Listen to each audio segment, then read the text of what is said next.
Hi there, welcome to my views and news. Two news stories. Firstly, an Ethiopian minister today shared controversial remarks, controversial views about Eritrean identity and Eritrea.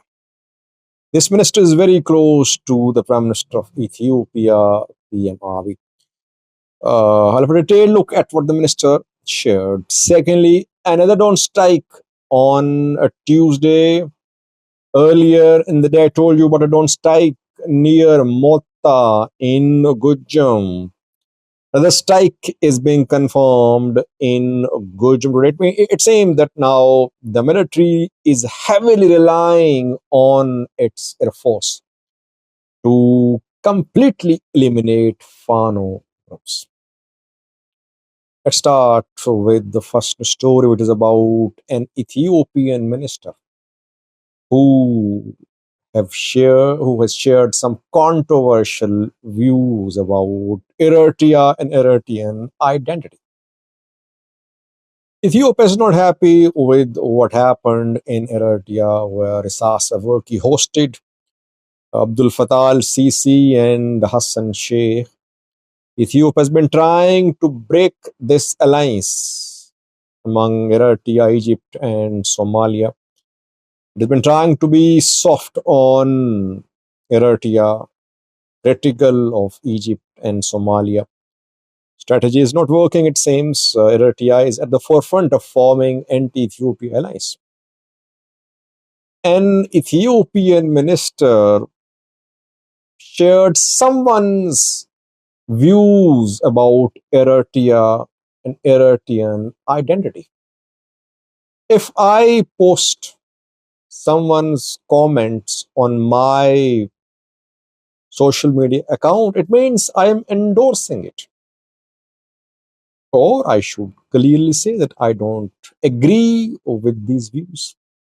Since the minister posted someone's remarks, he quoted someone's remarks about Eritrean identity, it means that he endorsed those views. Perhaps that is what he believes as well. He did not want to say it himself, so he quoted someone's remarks. Who is this minister? Birhano M. Lingiso is the name of the minister. He's State Minister for Irrigation Development from the Oromia region, very close to the Prime Minister of Ethiopia. A few months ago, he tweeted about Red Sea, about Ethiopian rights to gain access to Red Sea, about the right of all Afars of Ethiopia, Djibouti, and Eritrea to gain access to sea. The man is known for uh, passing controversial remarks about Eritrea. Birhano today quoted a post of someone. The writer of the post says, basically, not quote unquote, but the writer says there is no Eritrean identity. Eritrea never existed as a sovereign state. There was no Eritrean identity. Italians created Eritrea and Eritrean identity. The writer of the post, which Birhano M. Lingiso quoted, says that Ethiopia stopped Italians from advancing into Ethiopia. I think he was referring to Adwa. And then Ethiopia agreed to give territories to Italians. Those territories were being used by Italians, Italian military, for Italians.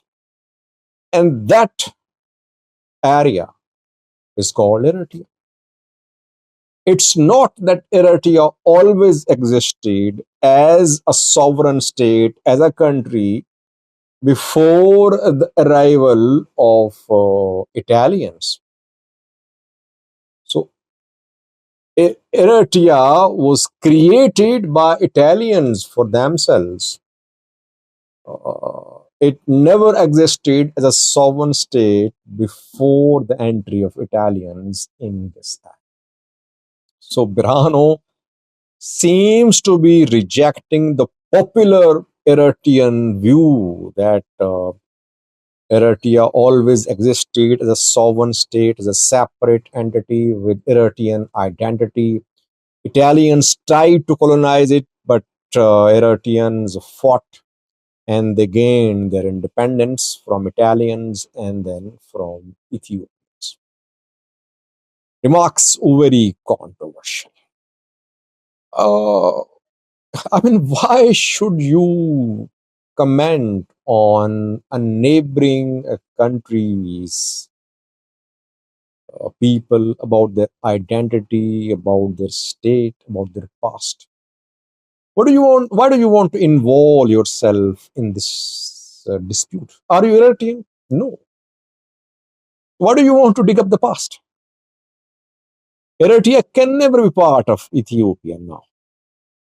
So why do you want to further uh, spoil the already fragile relations between the two countries? You are a minister.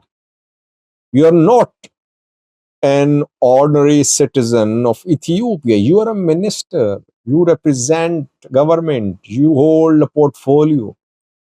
You're supposed to be responsible. You're supposed to bridge gaps.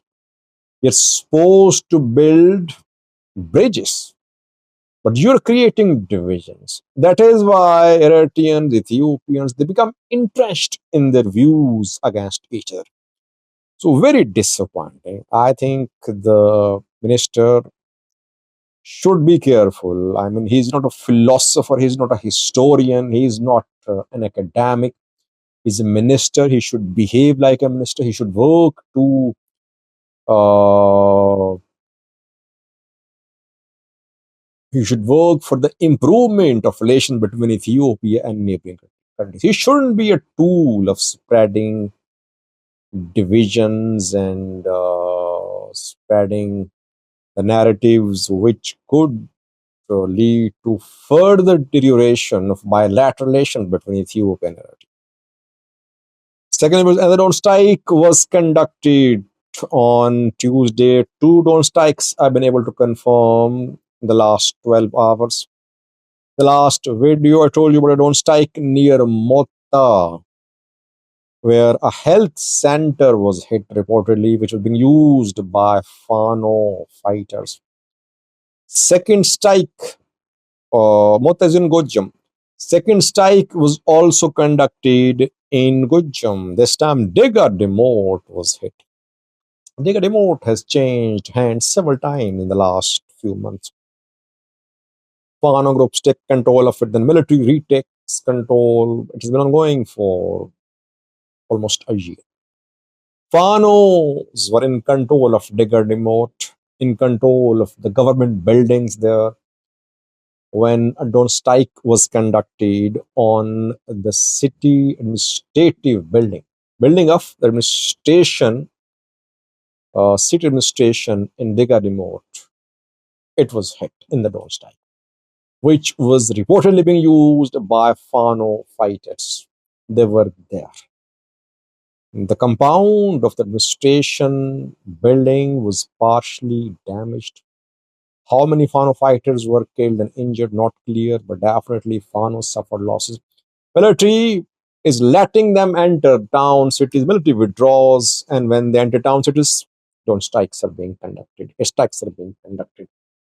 So now the major challenge for Fano is how to just continue the ground offensives and protect themselves from airstrikes and drone strikes. Because even if they manage to enter a town or city, the military withdraws, they're vulnerable to drone strikes and airstrikes. Thank you for watching.